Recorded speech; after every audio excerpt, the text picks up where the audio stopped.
for the YouTube subscribers. Well, subscribe already. Hit the fucking like button and subscribe before I knock your ass out, man. I ain't fucking with you, man.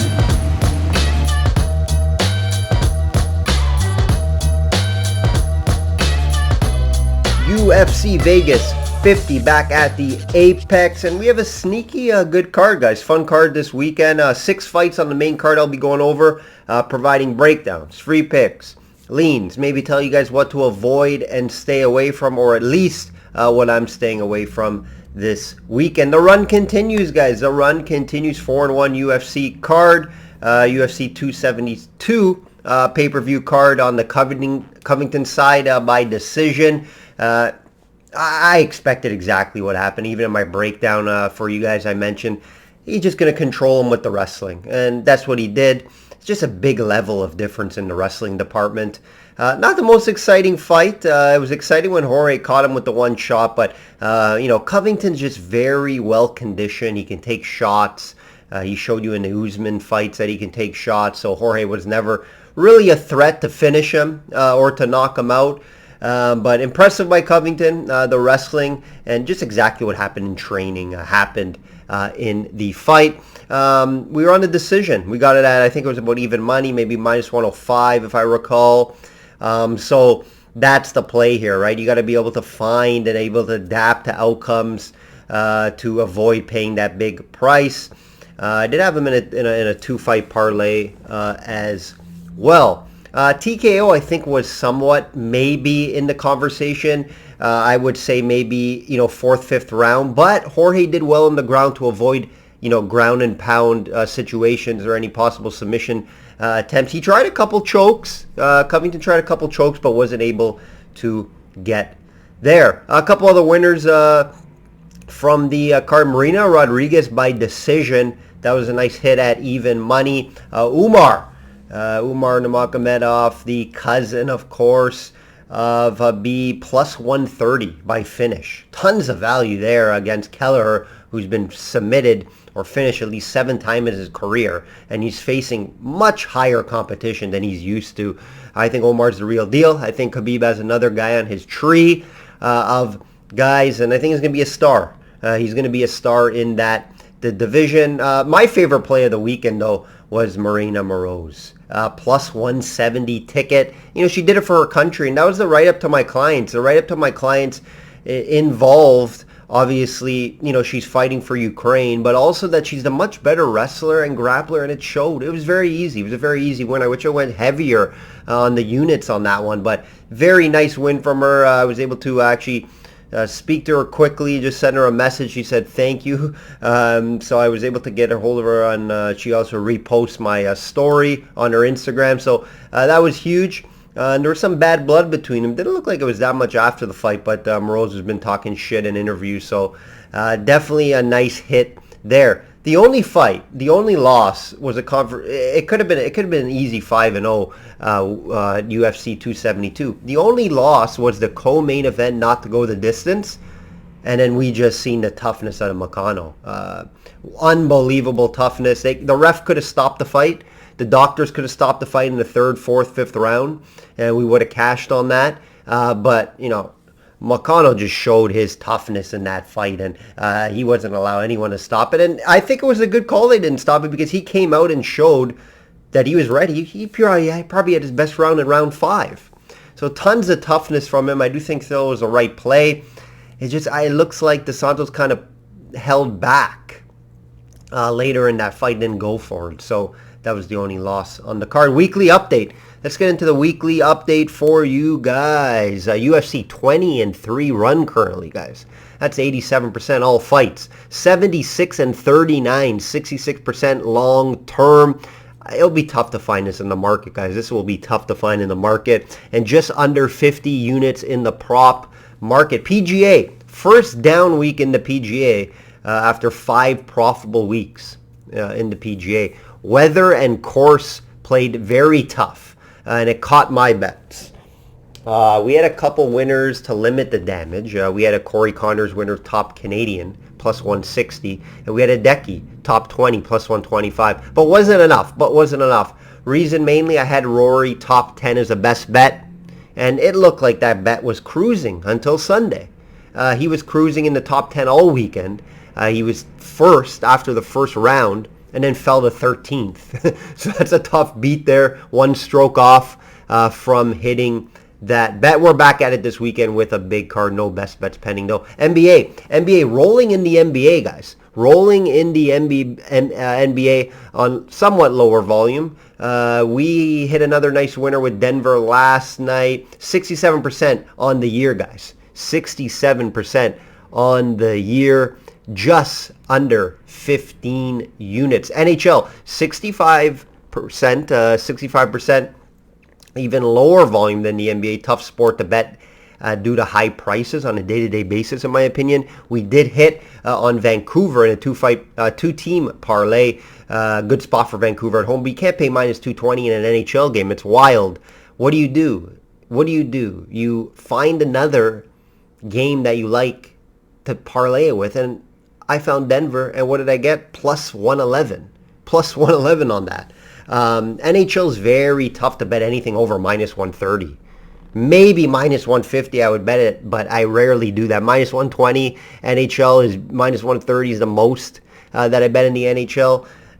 So I just don't like to, when you see minus 220, you're laying, a high price just to win that one unit. So it's just not smart. It's not smart betting, but I do very well when I place both together so I can get a better price, right? I cannot lay as in a regular season game a high price like that. NFL, let's just remind everybody of the NFL season here.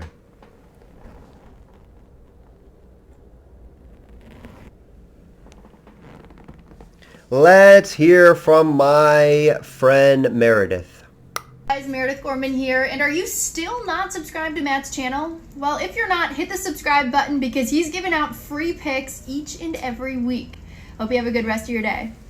Guys, systemsportscapping.com to become a client today. Running hot in all sports. Get discipline handicapping from myself. Detailed email write-ups. Everything you need to know about the bet and why I like it. Systemsportscapping.com. Low prices right now, guys. It's going to change. It's going to change by the NFL season, so get on board now. Guys, like the video as well. Like the video. It helps me out. Throw out a comment. I do see some more comments as of late, so I do thank you guys for that. And yeah, like, comment, share, do all that fun stuff. Some betting advice. I told you I'm going to add these. Not in every video because you're going to run out of betting advice every video, but just some betting advice here. And I'm going to go back to parlays. I stress it time and time again. Big leg parlays. You know me. I like the two-team parlays I like. I like investing in a two-team parlay of two teams that I like, but I won't risk the amount to win, right? So like I mentioned yesterday, Vancouver Canucks minus 220 in a regular season game. Sure, I love the spot, right? Canadians on the road for their sixth straight game, and this was a West road trip, and they just won 2 games in the West. It's a good spot for Vancouver. Sure, I love her, but I'll never lay minus 220. So when I can find a team to put it together, which I did last night, you get the plus money. You get the plus money. I hit these at 70% clip, these two-team parlays, 2-fight parlays. So I'm able to do it. Maybe it's not good for you guys. And I understand if you guys are going to do bigger leg parlays for fun. Like if you're just a fun handicapper, fun bettor, you like to throw $10, $20 on like a 5-leg parlay. Sure, have fun with it. It obviously enhances the sport, but you're just not going to win long term. Right, so if you're not into it to win long term and just throw 10, 20 bucks, on the parlay, sure, have fun with it. But I'm here to win long term. I win long term in the past 7 to 8 years now. And my system proves it because I bet straight bets. Sometimes the two-team parlays. It's not often though, but I do bet them from time to time depending the sport, and it does work for me. So if you guys want to win long term, stay with the straight bets. Once in a while, the two-fight team parlays, 2-fight or team parlay, but bet straight. I have a disciplined unit system. There's some systems out there they bet like 10 units or 15 units. That's stupid. You got to bet mainly 1 unit. If things don't hit my criteria, I'll do a half unit on some that I still like it. It's just not as much to make a full unit. And then best bets are a little higher in units, which I don't put out a bunch. because they are my best bets. Hopefully you guys run with that and do what you want with that information. Main card. Let's get into the main card here, guys. And like I mentioned, we have a pretty good card here. Fun card. Little random main event here, but I like it. I like it. And it's a steep price. It's a steep price if you like Ankalaev. Minus 550. Santos plus 400. Plus 400. You know, if you guys know, and if you guys been following my videos, I'm high on Ankalaev. I usually bet on Ankalaev. However, they usually price you out. The books usually price you out to bet Ankalaev, and that's what they're doing here. That's what they're doing here, so we have to find another way. If we like them, you know, going to outcomes, you cannot put this in a 2-fight parlay, obviously. For my system, you're going to get minus money, so that would not be smart. You know, with a win here, he won't be far from a title shot, I don't think, right? So one more, I think if he beats Santos here, another guy, he'll get a top 5 guy, top 3 guy. And then I do think he'll get the title shot. And I mentioned it maybe 2 years ago that I think this guy will get a title shot, and we're not far from that. He just has to win this fight here. You know, he started slow in his career, Ankalaev. He started with a loss against Paul Craig, who's a submission specialist, and it's nothing to be ashamed about. But then he hasn't lost a fight since 2018, right? He hasn't lost a fight again since 2008. Now, his resume is not the same as Santos, but he does have some nice wins. Kutalaba win, Krylov, which was his toughest fight, and Ozdemir was his last big win. Santos, you know, he's been in there with the guys, with the top of the division, right? And we know he had that, obviously, John Jones fight, where some say he may have won. Let's look at some of his names. Uriah Hall, earlier in his career. Jack Hermanson, Anthony Smith, Kevin Holland. Big win over Jan Blachowicz. And then he really stepped up in competition and failed. Right? When he really stepped up against the top guys, John Jones, Glover, and Rakic. A nice win last time out versus Johnny Walker. However, we see how Johnny Walker's progressing as of late, and it's just not good. All right. So how good was that win really? And he didn't look that great in that win, to be honest. The competition is a big step up compared to who Ankalaev is fighting. But some say you only can beat who you can fight and who they put in front of you, right? The 7-fight win streak for Ankalaev is one of the higher ones in the UFC. And he's been fairly dominant in all of them. The only one that I mentioned a little earlier is the Krylov fight. He won 29-28. He did lose one round in that fight.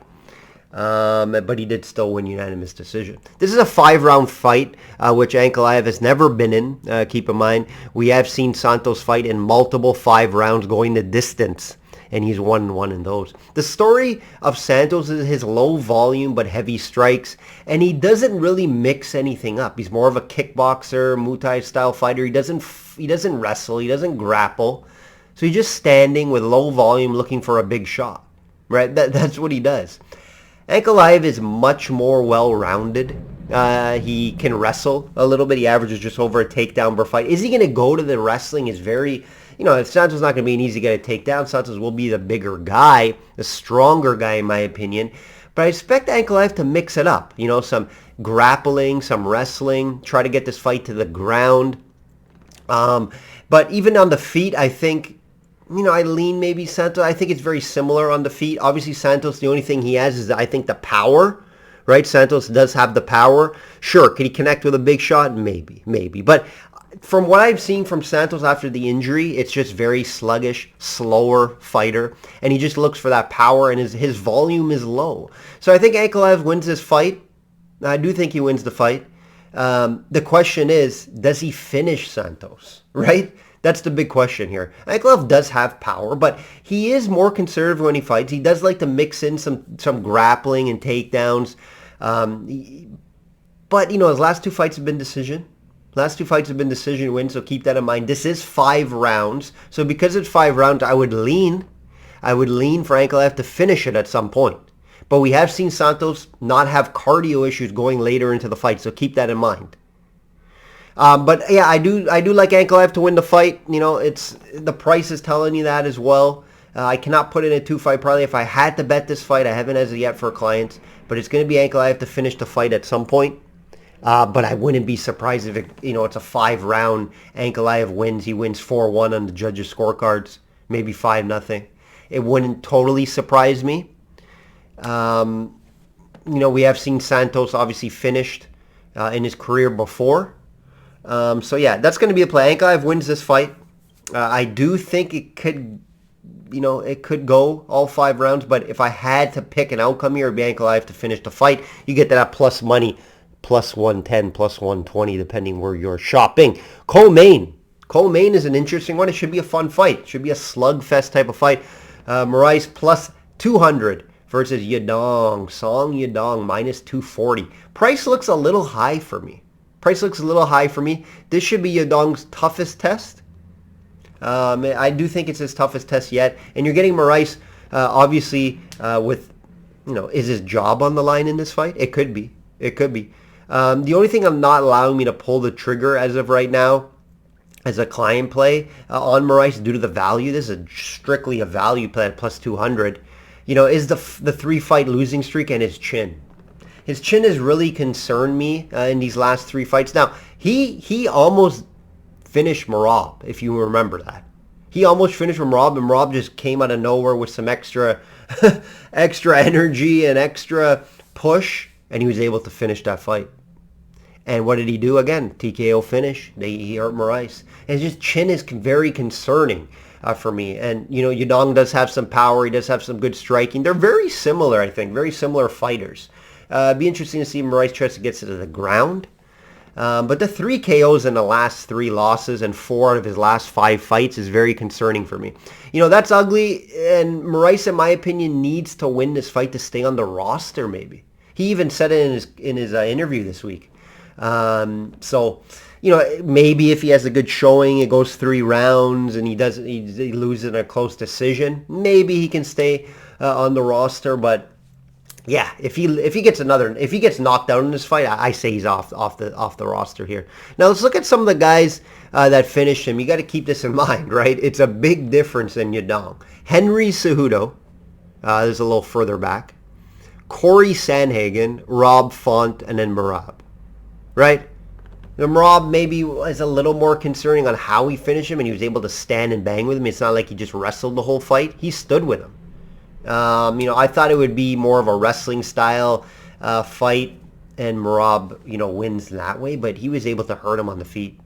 Now, you can't compare resumes with these two guys, right? If you compare the resumes, then you see, obviously, Moraes has the much better resume and fought the much better guys, and I do play that into factor here. Yadong has some somewhat tough fights, right? Stamen, but that was a split decision or no contest, if I recall. Cheeto Vera, that's a big fight. Kyler Phillips, good prospect, and does have back-to-back nice victories over Arce and Kenny. So those are solid guys, not the top of the division guys, but guys coming up that could be, top 5 guys one day. Big head kick finish last time out versus Arce, and that was very impressive. I did not see a finish coming from Yadong in that fight, even though I did lean Yadong in that fight. So it definitely was impressive. To me, it does look like 2 fighters going in the opposite direction. I get it. It's just the price. It's this minus 240. I cannot bet on Yadong anyway in this fight at minus 240. Moraes has been fighting the best of the best, even though the losses have been concerning in the finishes.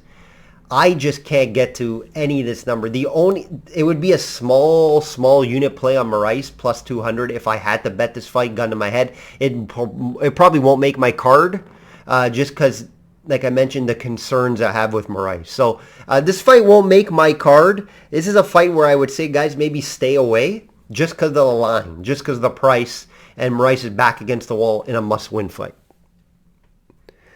Yusuf minus 240 versus, Bruce Leroy. Bruce Leroy is back at plus 200. A fun one here, I think. It could be a fun fight. As long as it lasts.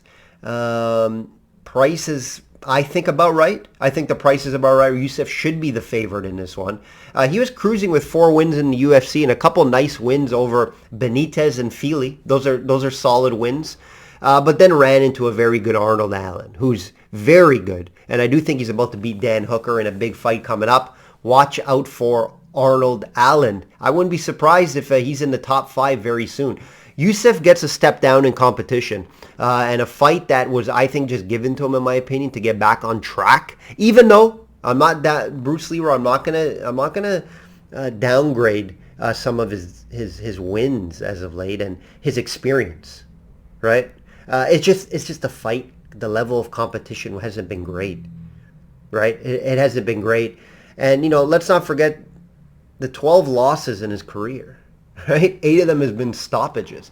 Sure, he has turned it around. Yes, he has. I agree with that. But let's look at some of the wins. Peterson, low volume guy he's just tough. Hooper, 0 striking and his inexperience, and it showed in that fight. Austin Springer has no ground game. He got choked out due to that. Chrome, who's just a guy who's just tough and durable, but no real high-level skills. I'll give him the Choi win, even though he got dominated in the first round. I don't know how he survived that, to be honest. But then he just jumped on his back and choked him. So he's very creative. He is a tough guy to fight. His style is tough to fight. I do think Yusuf just does enough in the volume category. He's the much better striker. Much better striker. He's just going to have to watch out Bruce Leroy's submission attempts and awkward style. But I do like Yusuf here. I do like him. He may make a 2-fight parlay. It is tough on an outcome. Very tough.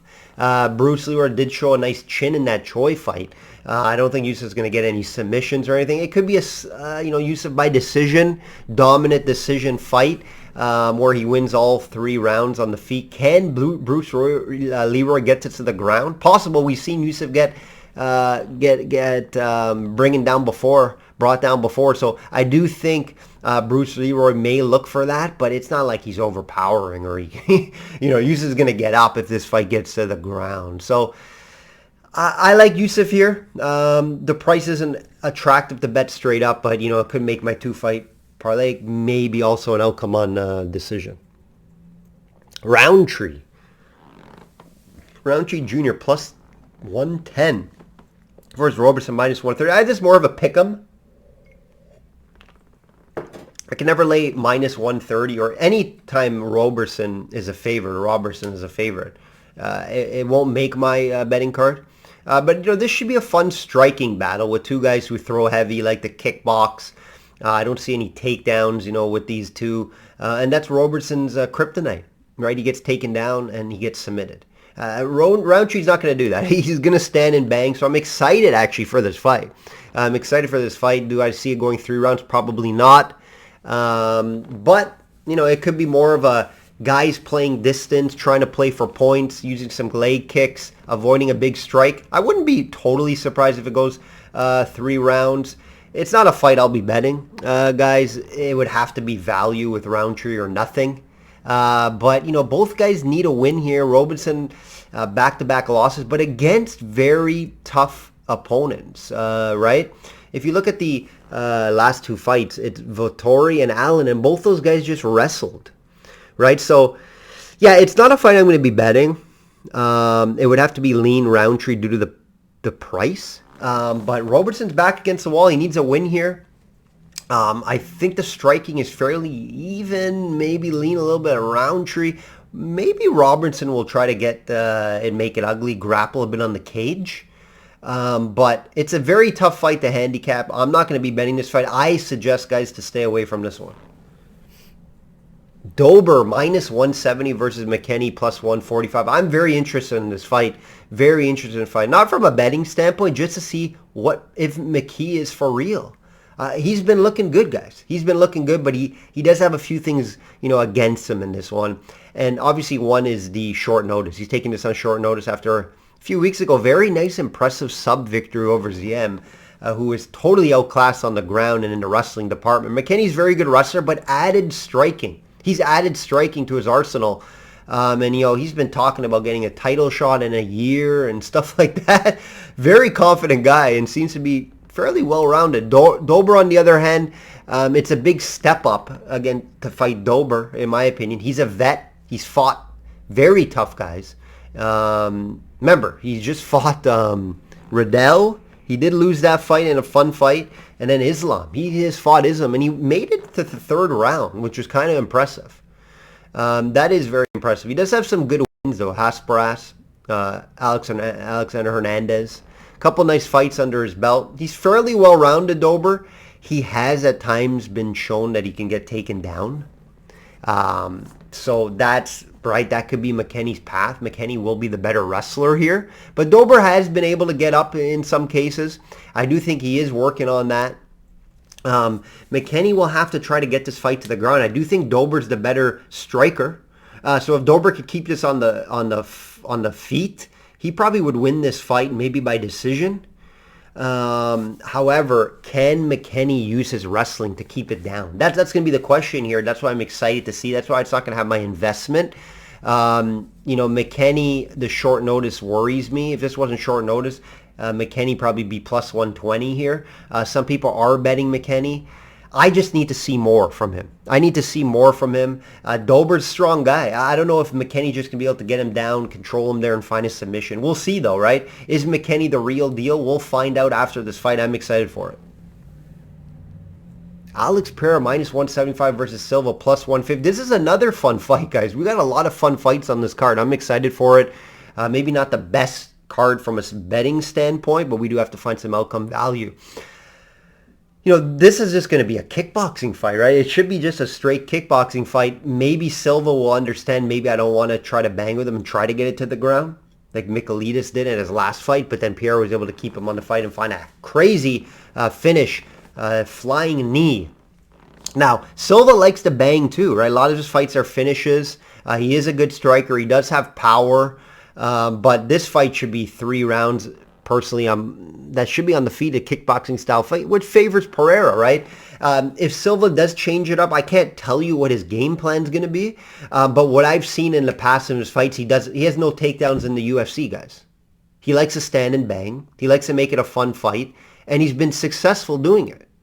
I just don't know if he has the capability of trying to grapple in this fight. Did he work on it in the training camp to lead up to this fight? For sure. I think he has to. If he's getting outclassed on his feet, he has no choice to try to do it. But I just haven't seen it, right? So that's why I like Pereira here. Do I like minus 175? No. But if this fight does go 3 rounds, I have it hard to see. I haven't seen Silva get knocked out, which is a little concerning. But it would have to be Pereira by finish at some point in this fight if I was going to bet it. But yeah, I do think Pereira gets it done. I do think he gets it done. They're bringing him into the UFC, building him up over that Israel Adesanya win. And they think this guy, he's older, right? He's older. So he's going to have to be now. He's going to have to get big wins now. And this is a big step up, Silva, from his last competitor. Keep that in mind. But it's now or never for him, right? He's going to have to, after Silva, he's going to have to get a ranked guy, in my opinion, to see how good he really is. So I'm excited for this fight. What a way to open up the main card. I think it's going to be on the main card. It could be the prelim main event, but either way, I had to talk about this fight. I'm excited about this fight. And I do think Pereira finds a way to get it done. This is his step-up fight to see if he can get a ranked guy and move up the cards quickly. That will do it, guys. That will do it for the UFC Vegas 50 card. It's a fun card. My client plays will be out. Let's see if we can continue this 87% run over 23 bets, guys. Let's see if we can do it. And even long term, that's what's more impressive, 66% long term. That will do it, guys. That will do it. Enjoy this fight card. Like I always say, guys, bet smart and know your limits. Take care.